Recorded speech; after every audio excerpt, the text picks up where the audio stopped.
दोस्तों आप सोच रहे होंगे मैं क्या कर रहा हूँ। दोस्तों एक्चुअली मैं इन 3 उंगलियों के माध्यम से मुट्ठी बनाने की कोशिश कर रहा हूँ और मजबूत मुट्ठी, लेकिन बन नहीं रही है। अच्छा, क्या जान सकते हैं ऐसा क्यों नहीं हो रही है? क्योंकि मैं इन दोनों उंगली का यूज़ नहीं कर रहा हूँ, साफ साफ दिख रहा है, ठीक है। अच्छा, अगर मैं इस उंगली का यूज़ करूँ तो क्या थोड़ा सा मजबूती आ सकती है? यस, मजबूत तो हो रही है थोड़ा सा। अच्छा, अगर मैं इस अंगूठे से इसको लॉक कर दूं तो क्या मजबूती आ जाएगी पूरी? यस, मतलब बहुत मजबूती आ गई। अब तो बहुत मजबूत हो चुका है और इससे काफ़ी फायदा भी हो सकता है, ठीक है दोस्तों। उसी प्रकार आप भी अगर चाहें तो अपने अंग्रेजी को इसी प्रकार से मजबूत कर सकते हैं। दोस्तों अगर आपने सुना है कि क्रियाओं के केवल 3 रूप होते हैं, 3 रूप, तो इन 3 रूपों से आप मुट्ठी नहीं बना सकते हैं। आपको मुट्ठी मजबूत करने के लिए इसकी आवश्यकता पड़ेगी ताकि आप सेंटेंस को लॉक कर सकें बिना गलती के। इसको भी आप नहीं छोड़ सकते हैं, ठीक है। मतलब आप 2 क्रियाओं को कैसे छोड़ सकते हैं? आपने अगर सुना है कि अंग्रेजी में 3 क्रियाएं होती हैं, प्रेजेंट, पास्ट और थर्ड फॉर्म। आपने अगर सुना है कि प्रेजेंट, पास्ट और थर्ड फॉर्म ही होता है, इसके अलावा क्रिया का कोई रूप नहीं होता है, तो दोस्तों ठहरिए, आपसे गलती हो रही है। क्रियाओं के केवल प्रेजेंट, पास्ट और थर्ड फॉर्म बस नहीं होते दोस्तों, 2 हिडन रूप होते हैं। एक तो आप जानते ही हैं, वो होता है आईएनजी फॉर्म। एक होता है एनजी फॉर्म, आपने सुना यहाँ से होगा, इसको बोलते हैं फर्स्ट फॉर्म भी बोलते हैं, सेकेंड फॉर्म भी बोलते हैं, थर्ड फॉर्म भी बोलते हैं। बिल्कुल आप बोल सकते हैं फर्स्ट, सेकेंड, थर्ड, लेकिन फर्स्ट के पहले भी एक और रूप आती है जो अंगूठे काम करती है, मतलब कि ये मुट्ठी को मजबूत कर देगी, लॉक कर सकती है। इतना इंपॉर्टेंट है, सोचिए ये अंगूठा मुट्ठी बनाने के लिए कितना इंपॉर्टेंट है। उसी प्रकार ये जो सिंपल फॉर्म आप देख रहे हैं, सिंपल फॉर्म, ये बहुत जरूरी है, क्योंकि हमेशा हर मॉडल के बाद, मॉडल मतलब can, code, may, might, should, would, ये सारे के सारे के बाद कौन आता है? हमेशा कौन सी क्रिया आती है? सिंपल रूप आती है। हमेशा याद रखिएगा, आप किसी भी मॉडल के बाद, किसी भी मॉडल के बाद क्या आप एमिजार लगा सकते हैं? कभी आपने देखा है कि आई विल एम? कभी ऐसा आपने सुना है कि आई विल के बाद यहाँ पे एम आया हो? आपने शायद कभी नहीं सुना हो कि यहाँ पे एम हो। आप कभी नहीं सुन पाएंगे कि आई शुड वॉज हो। कभी हुआ है कि आई शुड वॉज? कभी आप बोल पाए हैं? कभी नहीं बोल पाएंगे। दोस्तों चैलेंज है हमारा कि आप इन क्रियाओं के माध्यम से, केवल 3 क्रियाओं को अगर आप जानते हैं तो आप फ्यूचर बना के दिखा दें। आप शुड के सेंटेंस बना के दिखा दें। आप कभी नहीं बना पाएंगे दोस्तों, ये हमारा दावा है कि अगर आपने 3 फॉर्मों को याद किया हुआ तो आप ना कभी फ्यूचर बना पाएंगे, ना कभी आप आप किसी मॉडल का यूज़ कर पाएंगे, क्योंकि आपको एक सबसे इंपॉर्टेंट क्रिया के बारे में नहीं पता है, और वो क्रिया है सिंपल फॉर्म, जिनसे ये बाकी बनी हुई है। दोस्तों ऐसे समझिए कि 2 लीडर हैं और दोनों की अपनी अपनी पार्टी है, ठीक है। 2 लीडर हैं, 2 लीडर कौन? 2 क्रियाएं। यहाँ पे 2 प्रकार की क्रियाएं हम देख रहे हैं, मुख्य 2 प्रकार की क्रियाएं। इतनी इंपॉर्टेंट है, इतनी इंपॉर्टेंट है दोस्तों, अगर आपने इन दोनों को छोड़ दिया, बी वाले क्रियाओं को और हैव वाली क्रियाओं को अगर आपने छोड़ दिया दोस्तों, ना आप टेंस बना पाएंगे, ना आप एक्टिव पैसिव बना पाएंगे, आप ना आप नरेशन बना पाएंगे, ना आप फ्यूचर बना पाएंगे, आप कुछ भी नहीं बना पाएंगे। बहुत कंफ्यूजन होता है दोस्तों, अंग्रेजी में लोग बहुत कंफ्यूज रहते हैं। सबसे बड़ी कंफ्यूजन क्रियाओं में ही होती है उनकी। अगर ये चीज़ क्लियर कर लेते हैं तो फिर उनकी कंफ्यूजन खत्म हो जाती है। दोस्तों इसके लिए हमने खास वीडियो एक और बनाया हुआ है, आप डिस्क्रिप्शन बॉक्स में जाके देख सकते हैं। बहुत सारी क्रियाएं, जो आना जाना, खाना पीना, इसका एक अलग ही प्रकार की क्रियाएं हैं, ये एक अलग ही क्रिया है, इसके लिए हमने अलग से वीडियो बनाया हुआ है। लेकिन वो एक अलग क्रिया है, 3 प्रकार की क्रियाएं होती हैं जिसका वीडियो हमने अलग से एक बनाया हुआ है, आने जाने, खाना पीने वाले का। लेकिन ये 2 क्रियाएं जो हैं ये बहुत इंपॉर्टेंट है। ये क्रियाएं कोई काम नहीं करती हैं, ये क्रियाएं का काम अलग होता है, ठीक है।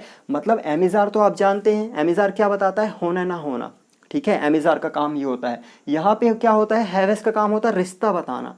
हैवेस हमेशा रिश्ता बताता है, ठीक है। तो दोस्तों हमने कहा ना 2 लीडर हैं, 2 लीडर, 2 पार्टी हैं और दोनों के एक एक लीडर हैं। तो जो बी है ये मुखिया है, बी एक मुखिया है, और मुखिया के जो आगे कर्मचारी हैं, मतलब ये बी जो मुखिया है, इनके सारे लोग कर्मचारी हैं। प्रेजेंट कर्मचारी है, पास्ट भी कर्मचारी है, आईएनजी भी कर्मचारी है, और आईएनजी मीन्स थर्ड फॉर्म भी कर्मचारी है, और आईएनजी भी कर्मचारी है। तो ये 4 लोग इनके कर्मचारी हैं, ठीक है। प्रेजेंट में 3 होती हैं बी वर्ब में, पास्ट में 2 होती हैं, थर्ड फॉर्म एक ही है और आईएनजी फॉर्म भी एक ही है। अब दूसरा लीडर है, दूसरी पार्टी, दूसरे पार्टी के दूसरे कर्मचारी होंगे, उसका एक लीडर भी है, उसका एक मालिक भी है, ठीक है। तो मालिक है हैव, मालिक है हैव। दोस्तों ये इतनी इंपॉर्टेंट है, आगे जब हम शुड का वीडियो बनाएंगे, शुड हैव बीन, ये जब वीडियो बनाएंगे तो आपको फिर काम आएगा। यहाँ पे हम आपसे अगर कहेंगे कि आपको बी का प्रेजेंट बताना है, बी का प्रेजेंट, तो आपको याद होना चाहिए कि बी का प्रेजेंट होता है एम इज आर, बी का पास्ट होता है वॉज वर। और हमें अगर आपसे पूछेंगे कि हैव का प्रेजेंट क्या होता है, तो आपको पता होना चाहिए हैव का प्रेजेंट हैव हैज होता है। मतलब कि ये दोनों एक जैसे लग सकते हैं, लेकिन हैव प्रेजेंट और हैज़ भी प्रेजेंट है। ये तो आपने सुना होगा कि हैज़ प्रेजेंट में ही आता है, ठीक है, कभी कभी हैव लगता है, कभी कभी हैज़ लगता है, ये तो आप जानते होंगे। और हैव हैज़ का ही पास्ट हैड होता है, ये भी आप जानते होंगे। और थर्ड फॉर्म भी हैड ही होती है, ये भी आप जानते होंगे। तो बस आपको इतना याद रखना है इन सारी क्रियाओं में कि विल शैल के बाद अगर सेंटेंस एम इज आर का है, अगर सेंटेंस एम इज आर का है तो आप कोई भी मॉडल लगाइए, कोई भी मॉडल लगाइए, चाहे आप शुड भी लगाइए। सेंटेंस अगर इन तीनों में से किसी का भी है तो ये तीन किस में कन्वर्ट हो जाएंगे, बी में। मतलब कि ऐसे समझिए कि भाई ये अपने एम इज आर का काम है प्रेजेंट के सेंटेंस बनाना, ये प्रेजेंट के सेंटेंस बना सकता है, आई एम अ स्टूडेंट। लेकिन जब बात फ्यूचर बनाने की होगी तो फ्यूचर में तो आप प्रेजेंट लगा नहीं सकते हैं, पास्ट नहीं लगा सकते हैं, थर्ड फॉर्म नहीं लगा सकते, तो फिर कौन सा फॉर्म लगाएंगे, तो फिर आप बी फॉर्म लगाएंगे। लेकिन फ्यूचर बताने के लिए आप किसी मेहमान को तो बुलाएंगे, क्योंकि भाई अंग्रेजी की क्रियाएं फ्यूचर नहीं बता सकती हैं, तो आपको मेहमान को बुलाना पड़ेगा। और कौन मेहमान है हमारा, विल। आप शैल भी रख सकते हैं, फ्यूचर बताने के लिए दो लोगों का उपयोग हम करते हैं, दो लोगों का प्रयोग हम करते हैं, विल या शैल का, तो आप शैल रखेंगे। अब एम इज आर में से तीनों में से कोई भी हुआ तो आप बी में बदल देंगे उसको, बी में, तो ये एम यहाँ बी बन के आएगा। आई शैल बी ऑन टाइम, मुझे समय पे, मैं समय पे होऊंगा, आई शैल बी ऑन टाइम। तो आई होप आपको समझ में आ रहा होगा कि जहाँ भी एम इज आर के सेंटेंस होंगे तो उस एम को सबसे पहले आप किसी भी मॉडल, आप चाहे तो शुड लगा दें, यहाँ शुड भी यूज कर सकते हैं आप यहाँ कोई भी मॉडल यूज कर सकते हैं, कैन भी, है ना, शुड भी, वुड भी, आप कुछ भी यूज कर सकते हैं। यहाँ पे बी ही होगा, एम इज आर होगा तो बी बन जाएगा। यहाँ पे भी देखिए एज है, तीनों में से कोई भी होगा तो किसी भी मॉडल के बाद बी बन जाएगा। ये हुआ और ये बन के यहाँ पे बी आ गया। मतलब कि जब कोई मेहमान आता है तो खुद लीडर उनका वेलकम करने आएंगे। आई होप दोस्तों आपको समझ में आ रहा होगा। इसी प्रकार अगर सेंटेंस हैव हैज का है, सेंटेंस अगर हैव हैज का होगा तो फिर प्रेजेंट में तो आप हैव हैज लगा सकते हैं। जैसे कि प्रेजेंट में आप कह सकते हैं आई हैव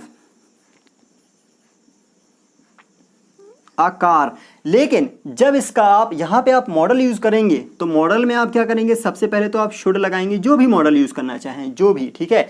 उसके बाद ये सिंपल फॉर्म आएगा और इत्तेफाक से सिंपल फॉर्म उसके जैसा ही है, तो यहाँ पे आप क्या लगाएंगे, इसका simple form, should have a car. इस प्रकार से आप यूज करेंगे। दोस्तों ये इतना इंपॉर्टेंट है कि इसके बिना आप बहुत सारे सेंटेंस नहीं बना पाएंगे, तो इसको समझना बहुत जरूरी है। दोस्तों इसके बाद वाला वीडियो इस पर ही आधारित होगा, क्योंकि जब हम शुड का यूज बताएंगे तो उसमें प्रेजेंट भी बताएंगे, शुड का पास्ट कैसे बताते हैं ये भी हम बताएंगे, और कंटिन्यूअस कैसे बनाते हैं ये भी हम बताएंगे।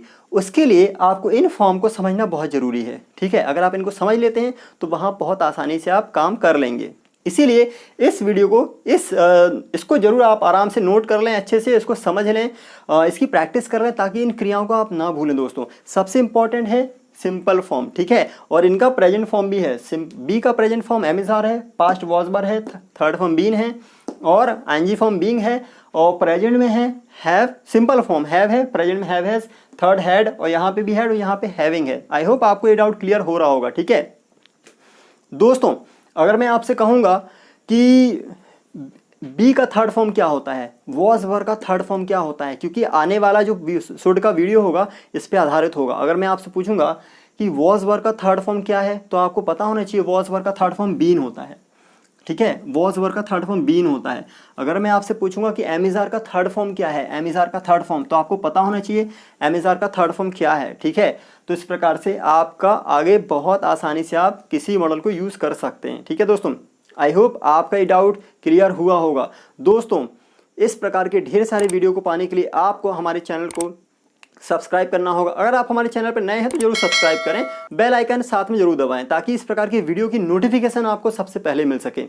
दोस्तों लाइक और शेयर जरूर करें, ताकि आपके आसपास के लोग भी इस गहन डीप बात को समझ सकें, ठीक है दोस्तों। तो आई होप आपको ये वीडियो काफ़ी अच्छा लगा होगा। अभी तक हमारे वीडियो को देखने के लिए आपका हृदय से बहुत बहुत धन्यवाद। Thank you very much. जय हिंद, वंदे मातरम।